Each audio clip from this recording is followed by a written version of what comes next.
Apakah kamu tahu betapa menawannya seekor induk babi ketika ia mulai menggoda? Kakakku punya peliharaan baru, babi yang genit. Dia suka bergaya di depan cermin. Dan malam hari aku sering mendengar suara rangan aneh dari kamar kakakku. Karena kakakku belum menikah di usia 30-an, ibu ingin segera punya cucu, dan menyuruhnya pergi ke kuil untuk berdoa. Kakakku tidak tahan dengan omelan ibu. Jadi dia pergi ke kuil terkenal di luar kota. Di tengah perjalanan, dia melewati sebuah makam, dan melihat seekor babi berlumuran darah, tergeletak di rerumputan, hitam dan kurus, tidak seperti babi hutan, lebih mirip babi peliharaan. Kakakku merasa aneh, tapi dia hanya berhenti sebentar lalu pergi. Tapi babi itu melihat kakakku seperti melihat penyelamat, berjuang untuk bangun dan mengikutinya dari jauh. Kakakku iba dan membawanya pulang. Ibu tidak senang, disuruh cari jodoh, malah bawa pulang hewan. Kakakku menjelaskan dia merasa terikat dengan babi itu. Kasihan, kalau tidak diselamatkan pasti mati. Sambil mengelus kepala babi itu, dengan penuh kasih sayang, sudah diambil, harus bertanggung jawab. Ibu sangat kesal melihat kakakku bersikeras. Ngurus kalian saja sudah capek, masih cari masalah. Aku kasihan melihat babi kecil itu meringkuk di pelukan kakakku. Jadi aku mengirim fotonya ke sahabatku, Huo Xiaofang. Tak disangka, Huo Xiaofang berkata dengan dingin, "Jangan bawa barang dari kuburan ke rumah. Bisa-bisa celaka." Kakakku dan Huo Xiaofang pernah pacaran, tapi putus dan tidak pernah berhubungan lagi. Wajahnya berubah mendengar perkataan Huo Xiaofang. "Apa maksudnya mengutuk keluargaku?" gerutunya. Ibu juga mengerutkan kening, merasa kata-katanya tidak enak didengar. Aku kembali ke kamarku dengan canggung, dan menelepon Huo Xiaofang. "Kenapa kau bicara seperti itu?" tanyaku pelan. Nenek Huo Xiaofang adalah dukun terkenal di desa. Dia belajar sedikit ilmu gaib dari neneknya. Kuburan itu penuh aura negatif, katanya santai. Membawa barang dari kuburan akan membawa energi negatif dan hantu ke rumah. Buruk untuk feng shui dan bisa membawa bencana. Aku tidak terlalu percaya. Kupikir dia berlebihan. "Yang kau maksudkan barang-barang orang mati, kan?" Kakakku membawa pulang babi hidup. "Tidak apa-apa, kan?" Huo Xiaofang berkata acuh tak acuh. "Percaya atau tidak, terserah." Kakakku menamai babi itu Peggy, dan membuat kandang di ruang tamu. Tapi tak disangka, malam itu juga Peggy mendobrak pintu kamar kakakku, naik ke tempat tidur, dan tidur di samping kakakku. Keesokan paginya, kakakku kaget melihat kepala babi di sampingnya.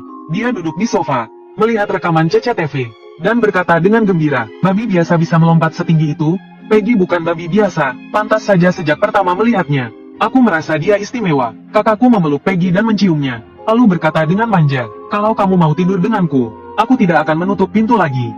Ibu yang berada di dapur berbalik dan berkata dengan kesal, "Omong kosong, babi itu penuh kuman, bau banget. Kamu tidur sama babi itu? Gila kamu." Mendengar itu, kakakku memeluk Peggy. "Kalau kamu gak suka, sewa apartemen saja dan pindah." Ibu sangat marah sampai dadanya naik turun, ingin memaki lagi. Aku segera mendorong kakakku masuk ke kamar. Setelah pertengkaran itu berakhir, Peggy semakin berperilaku seperti manusia selama beberapa bulan ini. Dia tidak hanya belajar buang air di toilet, tapi juga belajar mandi sendiri di bawah pancuran. Bahkan ibuku mulai menyayangi Peggy. Tapi aku perlahan menyadari ada yang tidak beres dengan Peggy, karena perutnya jauh lebih besar daripada saat pertama kali datang. Seolah-olah akan meledak. Sementara kondisi kakakku semakin hari semakin buruk. Sampai suatu hari aku insomnia sampai jam 1 pagi, dan mendengar suara arangan lagi dari kamar kakakku. Lalu aku membuka selimut dan turun dari tempat tidur. Perlahan-lahan menuju kamar kakakku. Aku mengintip dari celah pintu. Pemandangan di dalam membuat pupil mataku membesar. Kulihat Peggy berdiri dengan tubuh bagian atas tegak, duduk di atas kakakku. Babi itu bergerak-gerak. Adegan itu sensual sekaligus aneh.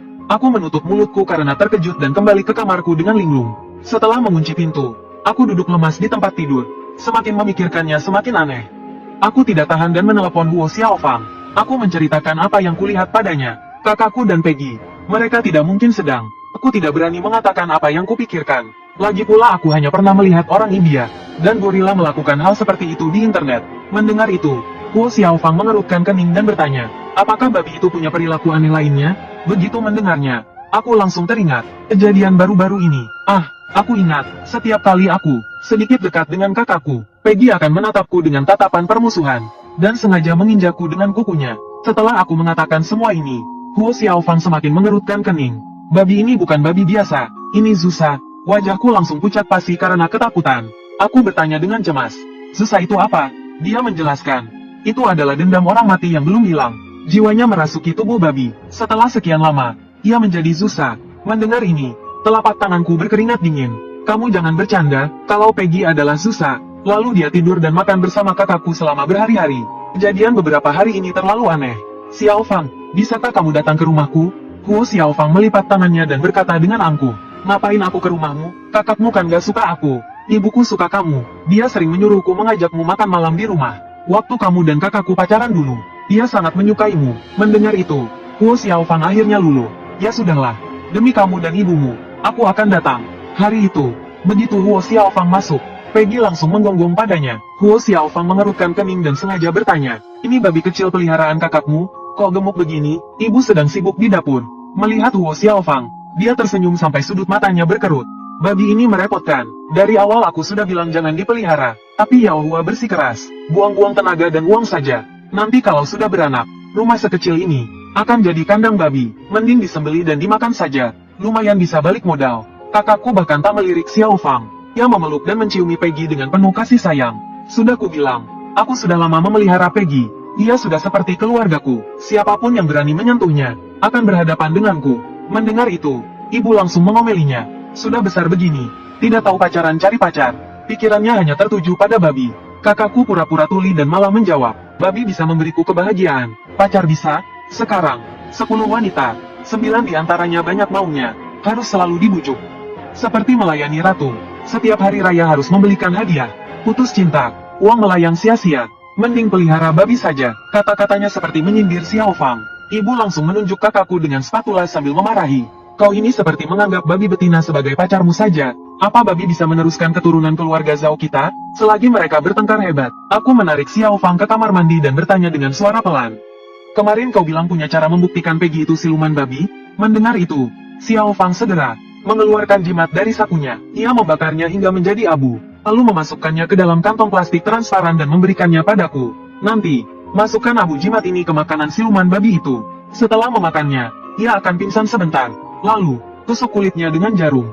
Kau akan melihat yang keluar bukan darah, melainkan cairan hitam." Aku bertanya dengan khawatir, "Lalu apa yang terjadi jika manusia memakannya?" "Paling diare saja." Mendengar itu, aku menggenggam abu jimat itu dan pergi ke dapur membantu ibu memasak. Aku melihat sepiring iga yang sudah dicairkan. Saat ibu keluar, aku segera menaburkan abu jimat itu ke atas iga, lalu menuangkan kecap asin dan saus tiram. Berpura-pura sudah direndam sebelumnya. Saat makan, Peggy masih seperti biasa, berdiri dengan kaki belakangnya dan kaki depannya di atas meja. Kakakku memberinya makan. Terkadang ia menyuapinya langsung ke mulutnya. Ibu menatap kakakku dengan jijik. "Makan pakai sumpit yang sama dengan babi. Tidak takut kena flu babi?" Kakakku tidak menjawab, malah memberikan sepiring besar iga ke Peggy. "Sayang, kau sedang hamil. Harus banyak makan. Iga ini bagus untuk kalsiummu. Makanlah." Peggy langsung mengoing. Tatapannya ke kakakku seperti penuh cinta. Melihat mereka berdua, ibu akhirnya marah besar. "Ada tamu di sini. Kelakuanmu seperti apa? Bagaimana orang mau makan kalau babinya sudah makan duluan?" Xiaofang mencoba menenangkan. "Bibi, tidak apa-apa. Saya tidak suka iga." Peggy lucu. "Saya suka dia. Kau memang pengertian. Tapi aku tidak bisa membiarkanmu melihat ini." Ibu masih marah. Ia menunjuk hidung kakakku dan berkata, "Kau ini memelihara babi atau memelihara leluhur? Babi lebih penting daripada ibumu dan adikmu. Kalau kau masih begini, anak-anak babi gemuk ini akan kusembelih dan kumakan semua." Mendengar itu, kakakku membanting sumpitnya. "Apa-apaan kata-katamu itu?" Katanya beragama Buddha. "Kumpulkanlah pahala." Lalu ia membawa Peggy kembali ke kamarnya. Setelah makan, aku dan Xiaofang duduk. Aku menonton TV di sofa ruang tamu, sambil memperhatikan apa yang terjadi di kamar kakakku. Kira-kira 10 menit kemudian, kakakku pergi ke kamar mandi sambil membawa ponselnya. Aku dan Huo Xiaofang saling bertatapan, lalu diam-diam masuk ke kamar kakakku. Terlihat Pei Qin terbaring di tempat tidur kakakku, berselimut dan mendengkur dalam tidurnya. Aku buru-buru mengeluarkan bros dari saku dan menusuknya di bagian belakang lututnya. Segera muncul tetesan darah hitam, disertai bau amis busuk. Aku menahan rasa mual dan menyeka darah hitam itu dengan tisu. Setelah menyelimutinya kembali, aku menarik Huo Xiaofang dan diam-diam kembali ke kamarku. Huo Xiaofang melipat tangannya di tempat tidur. "Sekarang kau percaya, kan?" Aku bertanya dengan bingung. "Bagaimana bisa roh babi itu merasuki kakakku? Apakah kakakmu punya masalah percintaan?" Aku menggelengkan kepala. Pengalaman cinta kakakku sangat sedikit. Setelah kalian putus baik-baik, dia depresi selama 3 tahun. Kakakku juga sudah beberapa kali kencan buta. Anehnya, pertemuan pertama selalu berjalan baik, tapi beberapa hari kemudian mereka menolak kakakku. Huo Xiaofang memegang dagunya dan berpikir sejenak, lalu menatapku dengan penuh arti. "Mungkin kakakmu melakukan sesuatu yang buruk yang tidak kau ketahui. Lalu apa yang harus kita lakukan? Bagaimana cara mengusir roh babi itu? Kalau kukatakan pada kakakku, dia pasti tidak akan percaya." Mendengar itu, Huo Xiaofang mengeluarkan jimat dari sakunya. dan memberikannya kepadaku dengan sungguh-sungguh. Babi hamil selama 3 bulan sebelum melahirkan. Lihat perut roh babi itu. Kurasa dia akan melahirkan dalam beberapa hari. Aku akan kembali ke desa untuk menemui nenekku. Sebelum aku kembali, hubungi aku terus dan jangan bertindak gegabah. Setelah Wu Xiaofang pergi, aku tertidur lelap. Tengah malam, aku terbangun dan samar-samar melihat pintu terbuka. Dalam cahaya redup, aku melihat bayangan samar di meja rias. Saat aku melihat lebih jelas, aku hampir melompat dari tempat tidur karena terkejut. Terlihat Pei Qin sedang bersandar di meja riasku dan menyalakan lampu cermin. Dia menatap cermin dengan senyum menyeramkan. Saat aku perlahan mendekatinya, Pei Qin tiba-tiba membalikkan wajahnya dan menerkamku. Dia menggigit lenganku. Aku berteriak kesakitan dan mengambil gantungan baju dari dinding, lalu memukulnya. Setelah 2 pukulan, Pei Qin melepaskan gigitannya dan berbaring di lantai seperti terluka. Kemudian terdengar langkah kaki dari ruang tamu. Kakakku menyalakan lampu dan melihat beberapa garis merah panjang di perut Pei Qin. Pei Qin meraung ke arahnya. Terdengar seperti seorang wanita menangis terseduh-seduh. Aku berdiri di sana dengan gantungan baju di tangan, seperti penjahat yang menyiksa binatang. Zhao Sisi, apa kau gila? Pei Qin sedang hamil. Dia akan segera melahirkan. Bagaimana kau bisa tega? Dadaku naik turun karena marah. Tak, dia bisa memutar gagang pintu dan membukanya. Pintuku jelas-jelas tertutup. Kau pasti lupa mengunci pintu saat ke kamar mandi tengah malam. Pei Qin hanya hewan peliharaan. Dia tidak tahu kalau dia tidak boleh masuk ke kamarmu. Setelah bicara, kakakku berjongkok dan dengan penuh kasih memeluk Peggy. Peggy menyandarkan kepalanya di dada kakakku. Matanya berkaca-kaca. Lalu bagaimana dengan Peggy yang menggigit tanganku? Aku mengulurkan tangan kiriku. Di punggung tanganku, terdapat bekas gigitan yang dalam. Kakakku meliriknya sekilas. Sama sekali tidak peduli denganku. Malah berkata, Peggy itu jinak. Kalau kamu tidak memukulnya, dia tidak akan menggigit. Lagi pula, kenapa kamu memukul perutnya? Kalau hari ini dia berani menggigit, besok dia berani makan orang. Jangan lupa, babi itu omnivora. Aku masih berusaha meyakinkan kakakku. Kamu terlalu berlebihan, hanya karena Peggy seekor babi. Kalian mendiskriminasinya. Dia tidak secantik kucing atau anjing. Jadi kesalahan kecilnya selalu dibesar-besarkan. Kakakku mengelus perut Peggy dengan wajah penuh penyesalan. Maafkan aku bukan majikan yang baik. Aku tidak melindungimu dengan baik. Aku terdiam, dibuat tak bisa berkata-kata oleh kakakku. Hampir saja aku tertawa karena kesal. Tapi aku ingat pesan Wu Xiaofang. Jadi aku tidak berani menyebut Peggy sebagai babi siluman. Saat kakakku membawa Peggy pergi, dia berbaring di bahu kakakku, Dot dan melirikku dengan tatapan penuh kemenangan. Mulut babinya menyeringai, tampak sangat puas.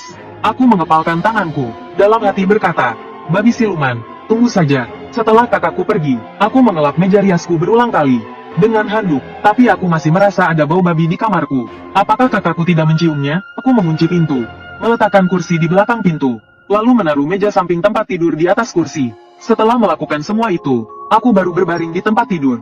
Kulihat jam, sudah pukul 3 pagi. Aku mengirim pesan ke Wu Xiaofang. Apa kamu sudah sampai di rumah? Kapan kamu bisa kembali? Aku agak takut sekarang. Lalu aku menceritakan kejadian digigit Peggy. Keesokan paginya, Wu Xiaofang baru membalas pesanku dengan nada serius. Kulit yang digigit babi siluman akan cepat membusuk. Cepat kompres tanganmu dengan air rendaman beras ketan.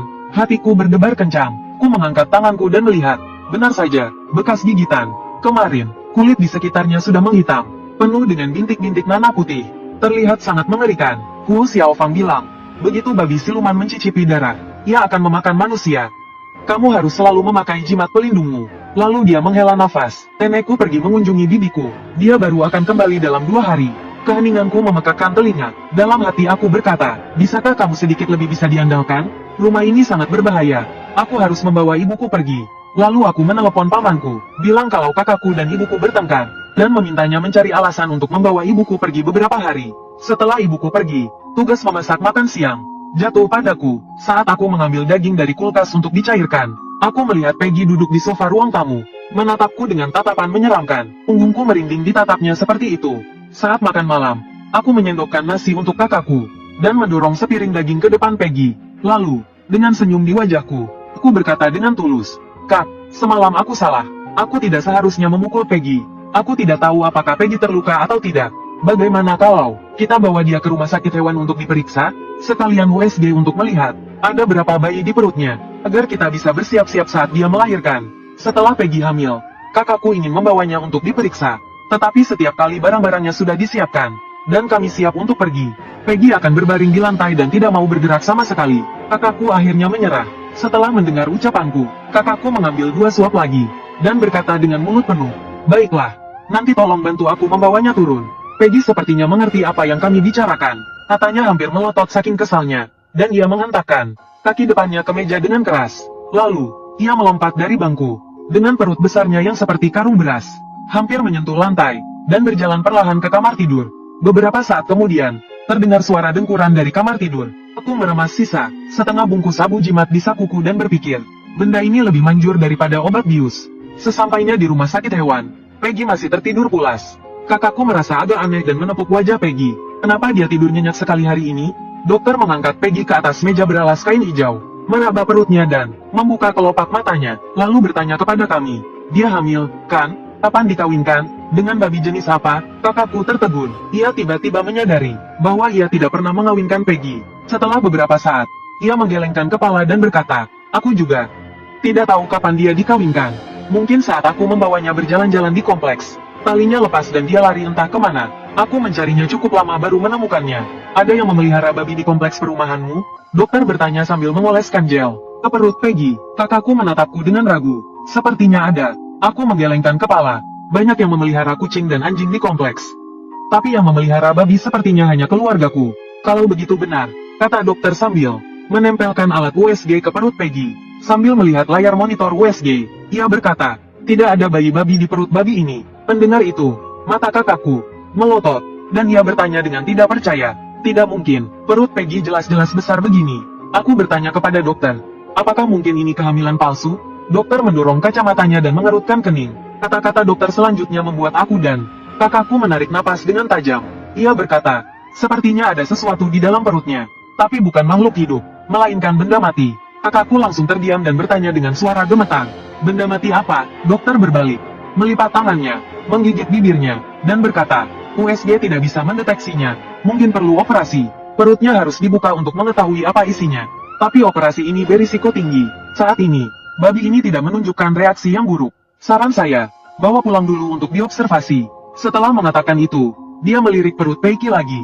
"Selama bertahun-tahun saya bekerja, ini pertama kalinya saya menemukan penyakit seperti ini. Dari luar, memang terlihat seperti gejala kehamilan." Kakak saya langsung berkata, "Mungkin alatmu rusak, atau kau salah lihat." Wajah dokter itu terlihat sedikit kesal.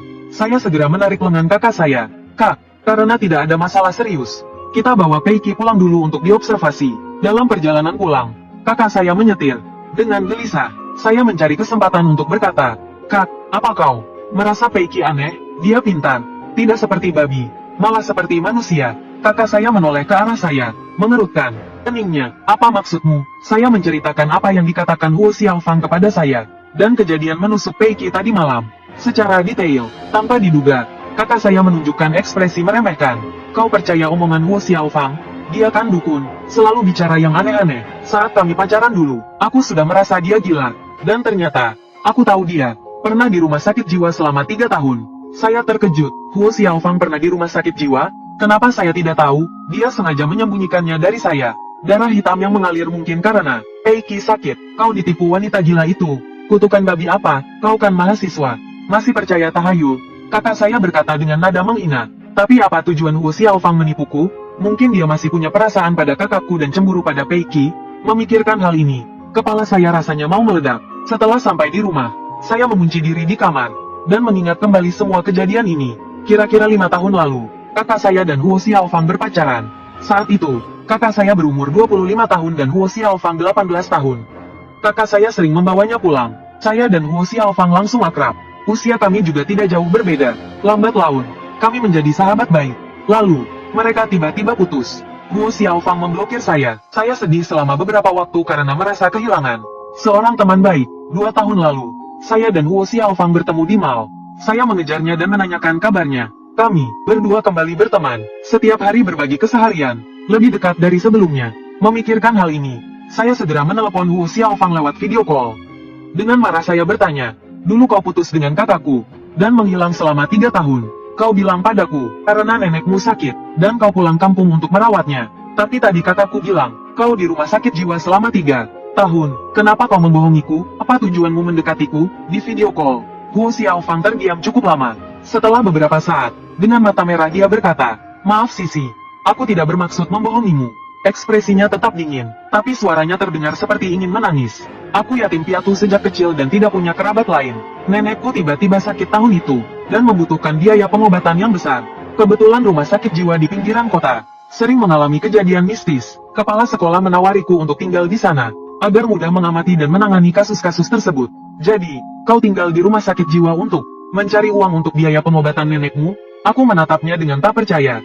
Huo Xiaofang mengangguk dan menyeka air matanya. Ia terisak. Aku tidak punya keahlian lain untuk mencari uang. Hanya sedikit ilmu sihir. Saat itu aku menandatangani perjanjian kerahasiaan dengan rumah sakit. Jadi aku tidak bisa memberitahumu. Aku merasa tidak enak dan langsung meminta maaf. Maaf, itu memang privasimu. Aku terlalu emosional tadi. Kau telah banyak membantuku selama ini. Tapi aku malah mencurigaimu punya niat tersembunyi. Aku sangat malu. Semakin kupikirkan, semakin aku merasa bersalah. Hidungku terasa perih dan aku hampir menangis. Huo Xiaofang malah menghiburku dan bilang dia tidak keberatan. Dengan ekspresi serius dia mengingatkan, Zusa akan segera melahirkan. Setelah melahirkan, dia akan memakan manusia. Saat itu tiba, kau dan kakakmu tidak akan bisa lolos. Aku segera bertanya, tapi aku sudah mencoba. Kakakku tidak percaya apa yang kukatakan. Bagaimana kalau aku diam-diam membuang Peggy? Huo Xiaofang menggeleng. Zusa sudah memiliki kesadaran. Meskipun kau membuangnya, dia akan tetap ingat jalan pulang. Lagi pula, dia dan kakakmu sudah memiliki ikatan fisik. Kemanapun kakakmu pergi, dia akan bisa menemukannya. Lalu bagaimana? Aku merasa sangat gelisah. Aku tidak bisa membiarkan kakakku mati. Huo Xiaofang berpikir sejenak. Aku tahu sebuah formasi untuk menetralkan Sa. Ini bisa menunda beberapa waktu. Lakukan apa yang kukatakan. Aku akan segera pergi ke rumahmu. Formasi penetralisir Sa yang dimaksud Huo Xiaofang adalah meletakkan cermin di kamar kakakku. Dia juga mengirimiku beberapa jimat untuk dicetak dan diletakkan di bawah kasur. Terakhir, letakkan semangkuk air di setiap sudut ruangan. Teteskan darah dari ujung jariku ke dalam air. Saat memotong jariku, aku sedikit bingung. Kenapa harus darahku? Apakah darahku punya keistimewaan? Darah perawan bisa mengusir roh jahat. Bukankah kau pernah mendengarnya? Huo Xiaofang sudah naik bus kembali ke kota. Sepertinya memang ada yang bilang begitu. Aku pun yakin. Kupikir, tak ada salahnya mencoba. Dia berpikir sejenak lalu berkata, entah apa yang akan terjadi malam ini. Gunakan kunci kombinasi saat datang. Aku kirimkan kodenya. Huo Xiaofang menggumam dan menutup panggilan video. Sore harinya, Peggy akhirnya terbangun dari pingsannya. Kakakku memberinya sedikit makanan. Melihat cermin di samping tempat tidur, dia berteriak padaku, kenapa ada cermin di kamarku? Aku berlari untuk menjelaskan. Peggy kemarin, bukankah dia bercermin di kamarku? Kukira dia suka bercermin. Sekarang badannya begitu berat. Bukankah lebih mudah kalau aku taruh cermin di kamarmu? Kakakku mengangguk. Tak kusangka, kau begitu perhatian pada Peggy. Aku melihat sekeliling, memastikan kakakku tidak melihat semangkuk air darah itu. Baru aku bisa bernapas lega. Waktu berlalu detik demi detik. Aku duduk di sofa ruang tamu. TV menyala, tapi aku tak bisa fokus pada ceritanya. Mendekati tengah malam, ku terbangun oleh suara tangisan bayi yang melengking. Tangisan ini aneh, tidak seperti suara manusia. Tanpa pikir panjang, aku berlari tanpa alas kaki ke kamar kakakku. Belum sempat masuk, aku langsung terpaku oleh pemandangan di depan.